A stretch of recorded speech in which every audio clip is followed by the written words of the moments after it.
Sa detalye ng ating mga balita, halos 100 mga bahay ang nasunog sa Santa Ana, Maynila. Sunog, umabot pa ng hanggang sa ika-4 na alarma.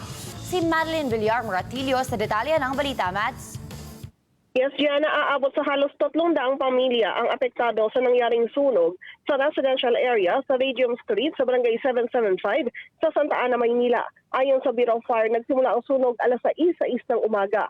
Alas 6:12, iniakyat na ito sa ikalawang alarma at mabilis na iniakyat sa ika-4 na alarma bandang alas 6:48 ng umaga.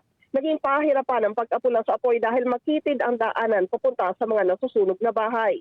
Bandang alas 8:46 ng umaga nang ideklarang fire under control ang sunog. Tinatayang nasa 100 bahay ang naapektuhan sa nangyaring sunog. Ayon kay Fire Inspector o Fire Senior Inspector Alejandro Ramos ng BFP Manila, naiwang kandila ang tinitignang dahilan ng sunog, lalo na't ang bahay na pinagmula ng apoy ay walang kuryente. Tinatayang nasa higit 3 milyong pisong halaga ng mga ari-arian ang napinsala daw sa sunog. Wala namang naiulat na nasaktan o nasawi sa nasabing insidente. Balik sa inyo, Gianna. Maraming salamat, Madeline Villar Moratillo.